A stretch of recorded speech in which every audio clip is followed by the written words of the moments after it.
समा एस नाम के चैनल ने सवाल पूछा है कि अगर हम सेल्स के लिए जा रहे हैं तो क्या हमने वैसे ही सादे कपड़े पहनने चाहिए। अब मुश्किल है। आप अगर सेल्स के लिए जा रहे हैं, आपका उद्देश्य ही अलग है, तो मुझे लगता है आपको जो उचित लगता है वो आपने करना चाहिए। अब मैं जो आपके सामने भाषण के बारे में बोल रहा हूं,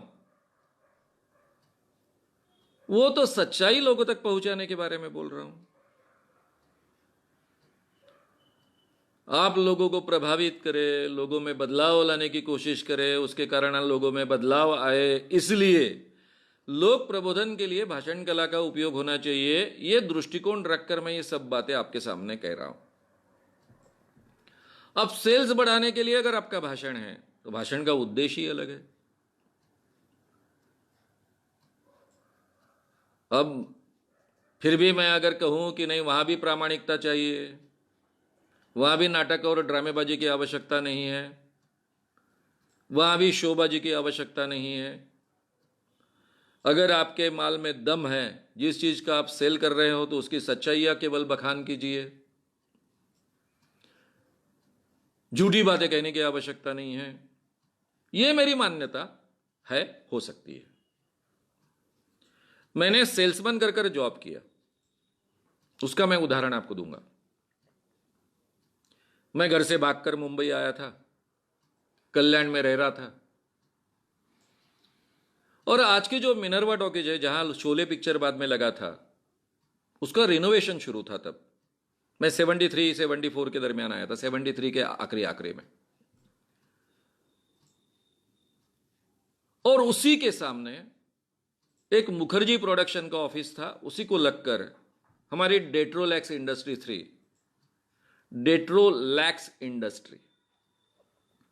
ये मुखर्जी प्रोडक्शन वाले जो मुखर्जी थे, उनका ही वो भाई था। वो केमिकल इंजीनियर था और उसने फैक्ट्री खोल के रखी थी। और वहां सेल्समैन जॉब कर कर मैं गया। तब मेरा एजुकेशन बहुत कम था, केवल मैं इंटर साइंस पास हुआ था, और साइंस के सेकंड ईयर मैंने ज्वाइन किया था। यानी मेडिकल को प्रवेश मिलता, इंजीनियरिंग को प्रवेश मिलता, उसके बाद में सेकंड ईयर साइंस, और वो छोड़कर मैं भाग के आया था। उसके पीछे का कारण अभी नहीं बताऊंगा, पहले मैंने बता चुका हूं। और तब मैंने क्या क्या चीजें बेची। मेरा काम इतना था, मैंने ऑर्डर बुक करना है, और जो भी ऑर्डर मैं बुक करूंगा उसके आधार पर मुझे 25% डायरेक्टली कमीशन मिलेगा ऑन द डिलीवरी, अगर लोगों ने वो बातें एक्सेप्ट की तो। जो मेरे सेल्स टीम का प्रमुख था, उसने मुझसे कहा कि तुम मराठी हो तो हिंदू कॉलोनी में जाओ। मिडिल क्लास हिंदू कॉलोनी में गया, कम से कम 50 घरों में गया होगा। 50 में से 45 घरों के डोर्स मेरे मुंह पर स्लैम किए गए, खोले फटाक से। अब सेल्समैन हर जगह जाते थे, सेल्समैन की यही इज्जत होती थी। उस दिन मैं केवल एक ऑर्डर बुक कर पाया 4 रुपए की, यानी मेरे पूरे दिन भर की 50 घरों में जाने की कमाई कितनी हुई? 1 रुपया। फिर दूसरे दिन मैंने तय किया कि शायद पारसी कॉलोनी पास में ही है, दादर में, पारसी कॉलोनी में गया। आज थोड़ा बहुत जल्दी गया, ऐसे समय निकाल कर गया कि सुबह से लेकर शाम तक मुझे काम करना है। यहां मैंने करीबन 100 घरों में गया। यहां डोर स्लैम करने का प्रमाण कम था, लोग थोड़ा इज्जत से बात करते थे, लेकिन पूरा दिन का मेरा सेल हुआ 10 रुपए का,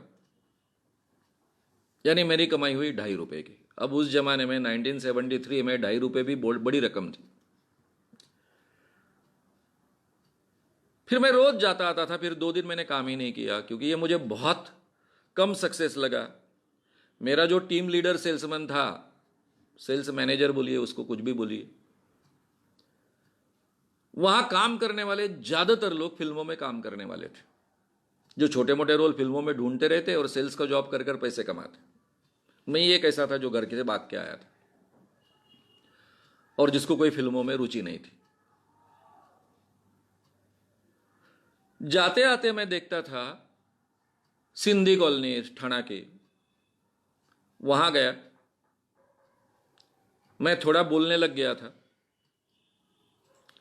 तरुण शांति सेना में काम करने लग गया था, लोगों को पटाने लग गया था। शायद उस टेक्निक का मैंने उपयोग किया।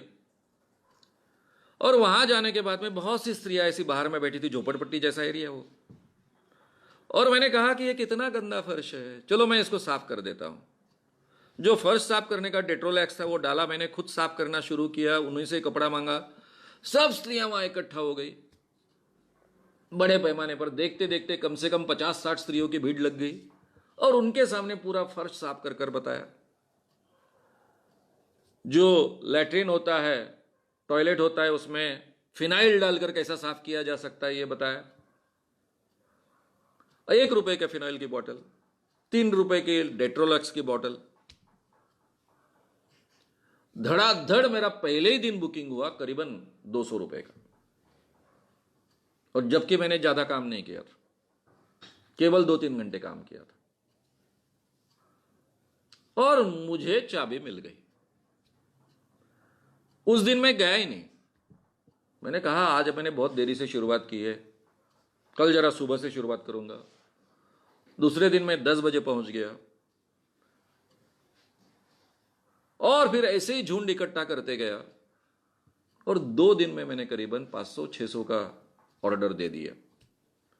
सब देखकर दंग रह गए। 600 रुपए की ऑर्डर एक दिन में, यानी 2 दिन हो गए थे वैसे, कैसे पॉसिबल है? और ऑर्डर क्या? तो 1 रुपए का फिनाइल सबसे ज्यादा, 3 रुपए का डेट्रोलैक्स, बस 2 ही चीजों की। रोजगान टैबलेट्स थी, वो 4 रुपए की थी। कॉकरोच के लिए उसके भी ऑर्डर ज्यादा नहीं थे, और मेरी पोजीशन बदल गई वहां पर। मैंने जब टेक्निक बताया तो सब हैरान रहे थे कि इस ढंग से भी सेल किया जा सकता है। अब ये एक्चुअल सेल मैंने मैदान पर किया था, यानी फील्ड पर किया था। और मेरे कपड़े वपड़े आप देखेंगे तो कोई इंप्रेस होने वाले कभी कपड़े मैं पहनता ही नहीं था। मैं बहुत कैजुअल कपड़े पहनता था हमेशा। तो आप किस ढंग से बात कहते हो, किस ढंग से आप समझाते हो, ये बातें हमेशा ज्यादा इंपॉर्टेंट होती है, चाहे आप किसी भी क्षेत्र में।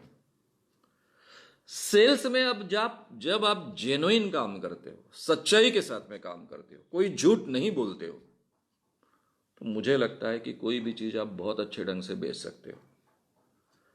सामने के व्यक्ति तक आपके बोलने के शब्दों के द्वारा प्रामाणिकता पहुंचनी चाहिए। इसका मैं उदाहरण दे दूं आपको। जब 600 रुपए की चर्चा हुई, 600 का, जब सब कहने लग गए कि ये 600 का ऑर्डर बुक कर कर लाया है, लेकिन इसकी डिलीवरी नहीं होने वाली है, 200 रुपए की डिलीवरी होगी तो बहुत हो गई। क्योंकि हमेशा 25% ऑर्डर्स वापिस आती थी, ऐसा अनुभव था सबका। तो यहां तो मेरा तो करीबन 60% ऑर्डर्स वापिस आने वाली है, ऐसा मालिक से लेकर सब ठान के बैठे थे।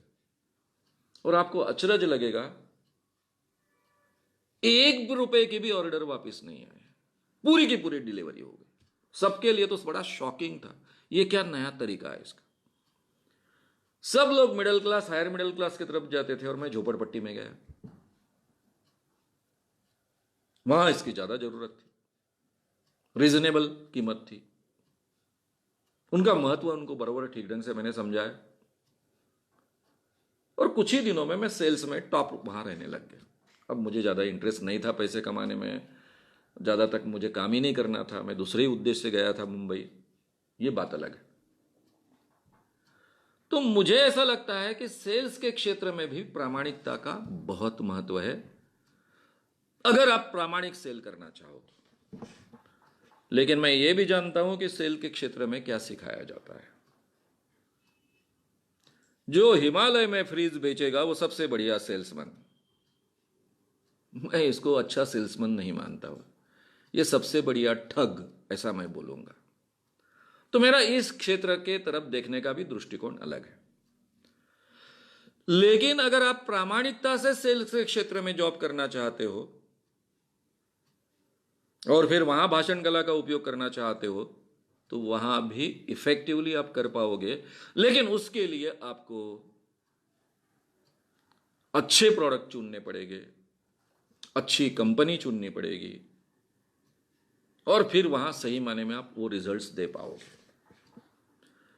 झूठी चीजें झूठे ऐड के साथ में बेचना ये लंबे समय में कभी भी आपको फायदा देने वाली चीज नहीं होती है, ऐसा मैं मानता हूं, सेल्स के क्षेत्र में भी। अगर आपको ये वीडियो पसंद आया हो तो उसे ज़रूर लाइक करें, लोगों में ये अवेयरनेस फैलाने में हमारी मदद करें। वीडियो को ज़रूर शेयर भी करें। तो हमारे YouTube चैनल श्याम मानव को विज़िट करें। ऐसे सारे वीडियोस का आनंद लेने के लिए हमारे चैनल को सब्सक्राइब करें। उसके लिए सब्सक्राइब बटन दबाएं। नए वीडियोस का नोटिफिकेशन पाने के लिए बेल आइकन दबाएं।